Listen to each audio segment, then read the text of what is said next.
Okay इस lecture में हम डिस्कस कर रहे हैं कि भक्ति रसामृता सिंधु बिंदु और भक्ति रसामृता सिंधु में अंतर क्या है। सबसे पहला अंतर तो यही है कि भक्ति रसामृता सिंधु बिंदु भक्ति रसामृता सिंधु की समरी है, सार रूप में दिया जैसे हमने डिस्कस किया है, शॉर्ट बना दिया है। एक तो ये तो अंतर है ही, ये तो क्लियर है। और कुछ अंतर है? और अंतर ये है कि भक्ति रसामृता सिंधु बिंदु एक स्पेशल मिशन के लिए लिखी गई थी, सिर्फ शॉर्ट करने के लिए नहीं थी। वो तो एक कारण था ही इसको शॉर्ट बनाने के लिए, ऑफ कोर्स। और एक और कारण था कि इजी संस्कृत करने के लिए, बहुत आसान संस्कृत है। दूसरा कारण ये है, दूसरा डिफरेंस ये है भक्ति रसामृता सिंधु और भक्ति रसामृता सिंधु बिंदु में कि संस्कृत बहुत इजी है। इसकी आप भक्ति रसामृता सिंधु की संस्कृत पढ़िए, टेक्निकल है बहुत, मगर इसी संस्कृत पढ़िए बहुत लेमैन, कोई भी समझ सकता है, जिसको हिंदी आती है वो भी समझ सकता है, ऐसी है संस्कृत। विश्वनाथ चक्रवर्ती ठाकुर का वैसे स्टाइल बहुत इजी है थ्रू आउट, उनकी सारी किताबों में संस्कृत इजी रखी है उन्होंने। और ऑफ कोर्स भक्ति सिंधु विश्वनाथ ठाकुर ने इसलिए नहीं लिखी, सिंधु बिंदु इसलिए नहीं लिखी कि रूपा गोस्वामी की भक्ति रसामृता सिंधु खत्म ही हो जाए और रिप्लेस कर दें, वो तो हो ही नहीं सकता। ये किताब इसलिए लिखी गई, तीसरा कारण ये था कि लोगों को भक्ति रसामृता सिंधु में आसानी से प्रवेश मिल जाए। एक बार सार पकड़ लेंगे इस किताब से तो फिर जब वो किताब पढ़ेंगे तो किताब पढ़ के इधर उधर नहीं जाएंगे। उस दृष्टिकोण से, विश्वनाथ चक्रवर्ती ठाकुर के दृष्टिकोण से जब हम रूपा गोस्वामी को की किताब पढ़ेंगे तब पूरी तरह समझ आएगा, वरना अपनी आंखों से पढ़ेंगे तो कुछ और मतलब निकाल लेंगे। और ऑफ कोर्स चौथा कारण ये था कि भक्ति रसामृता सिंधु बिंदु भक्ति रसामृता सिंधु पे कमेंट्री है, एक किताब है मगर एक समझ लीजिए प्राकृत भाष्य है। जैसे भागवतम वेदांत सूत्र पे प्राकृत भाष्य है, ऐसे भक्ति रसामृता सिंधु बिंदु भक्ति रसामृता सिंधु पे प्राकृत भाष्य है। अब आप कहेंगे कि ये तो बड़ा अजीब सी बात है, किताब इतनी बड़ी, भाष्य इतना छोटा मगर ये पॉसिबल है। मध्वाचार्य जी ने भाष्य लिखा गीता पे और श्लोक इतना बड़ा होता है, भाष्य एक लाइन का छोटा सा, इतना सा बस। तो उनका भाष्य तो किताब इतनी बड़ी, उनका भाष्य सिर्फ 2 लाइनों में वो तो हो सकता है, भाष्य छोटा भी हो सकता है उससे ज़्यादा। और वो क्यों हो सकता है? क्योंकि कभी कभी भाष्य में जो भाष्यकार है उसकी इंटेंशन होती है कि जो लिखा गया है उसके अंदर जो कन्फ्यूजन है उस पॉइंट को छू के उस कन्फ्यूजन को सही करते हैं। बस डिटेल बताना नहीं होता उस पर। कुछ भाष्यों का फंक्शन होता है कि श्लोक में उसका हिस्ट्री क्या चल रहा है, डिटेल क्या है, हर शब्द का मीनिंग क्या है वो बताते हैं। मगर कुछ भाष्य होते हैं जो कि निर्णय देते हैं। तो कुछ भाष्य होते हैं उपदेशात्मकम, उपदेश दे रहे होते हैं, इन द सेंस कि इतिहास बता रहे होते हैं, शब्दों का मीनिंग। कुछ भाष्य होते हैं निर्णयात्मकम, निर्णय देते हैं। जैसे मध्वाचार्य ने लिखा की किताब लिखी है भगवत तात्पर्य निर्णय, भगवत महाभारत तात्पर्य निर्णय देते हैं। तो ये भाष्य निर्णय भाष्य है। रूपा गोस्वामी निर्णय, वैधि भक्ति रागुना भक्ति का निर्णय क्या है, वो भक्ति उत्तम भक्ति की डेफिनेशन का निर्णय क्या है, रस का निर्णय क्या है, प्रेम क्या है उसका निर्णय क्या है। बहुत सारी चीज़ें डिस्कस की रूपा गोस्वामी ने। निर्णय क्या है, प्रेम के बारे में बहुत सारी चीज़ें, मोस्ट इंपॉर्टेंट क्या है, भाव के बारे में इतनी सारी चीज़ें, उसमें से मोस्ट इंपॉर्टेंट क्या है, मोस्ट इंपॉर्टेंट ये लक्षण है।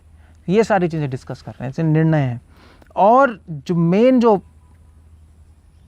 किताब का मोटो है भक्ति रसामृता सिंधु बिंदु का, जो 5वां कारण है वो है लड़ाई करना।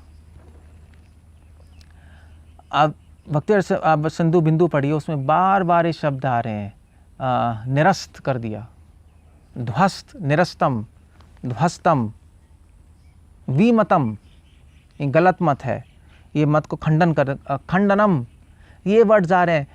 लैंग्वेज, विश्वनाथ ठाकुर की लैंग्वेज, अगर उनकी लैंग्वेज को एनालाइज करें तो लैंग्वेज ऐसी है कि वो काट रहे हैं किसी चीज़ को, तो शब्द ऐसे इस्तेमाल कर रहे हैं, नहीं, शब्दों से पता लग जाता है। अगर मान लीजिए वो कोई रसिक किताब लिख रहे होते तो शब्द ऐसे थोड़े ना करते, निरस्तम, ध्वस्तम, हंडनम, वीमतम, गलत मत है, इस तरह से नहीं इस्तेमाल करते, फिर तो और ही शब्द इस्तेमाल होते। मगर यहाँ पे जैसे काटा जा रहा है। और वैसे भी आप उनकी संस्कृत पढ़ेंगे तो बिल्कुल clear, to the point, precise. तो उन्होंने जो शब्द इस्तेमाल किए संस्कृत में ईजी है, मगर ऐसा लग रहा है कि संस्कृत बिल्कुल क्लियर है किसी चीज़ को काटने के लिए। कोई अलंकार नहीं लगाए हैं।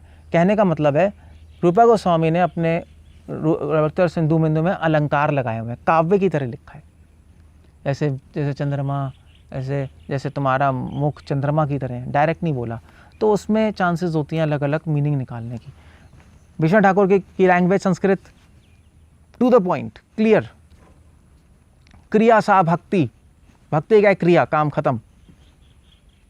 घुमा फिरा के नहीं बोला कि भक्ति सुशीतल है, मधुर है, अमृतमयी है, भगवान को प्रसन्न करने वाली है। वो भी लिखा, वो ऐसी तरह से नहीं लिखा वोकैबुलरी। क्रिया सा भक्ति, क्लियर। चलो आगे बढ़ो। इसलिए इसकी ये किताब फाइट करने के लिए लिखी है। और हम देखेंगे विश्वनाथ चक्रवर्ती ठाकुर जिस वक्त वृंदावन पहुँचे थे उस वक्त गौड़िया वैष्णव संप्रदाय ख़त्म हो चुकी थी। सारे गोस्वामी चले गए थे, कृष्णदास कविराज गोस्वामी भी नहीं थे, जीवा गोस्वामी भी नहीं थे। विश्वनाथ ठाकुर 16th सेंचुरी कुछ 16 मतलब इनिशियल क्या कहते हैं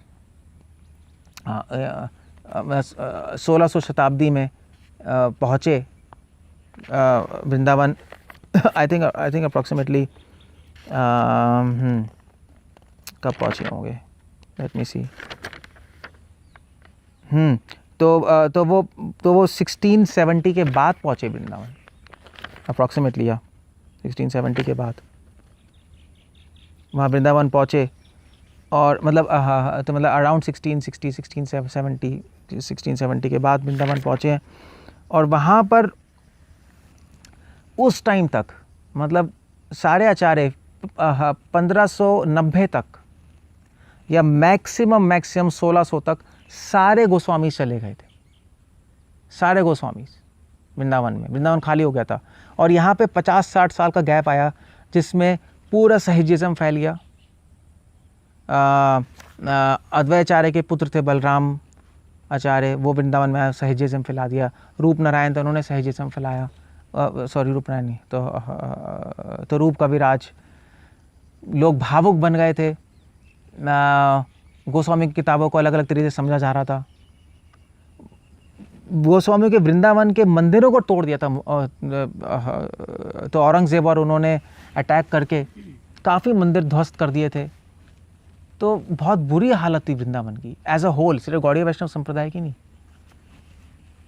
और उस टाइम विश्वनाथ ठाकुर आए और उन्होंने फिर देखा कि ये तो सब खत्म हो गया, वापस लाना है शुद्ध भक्ति को।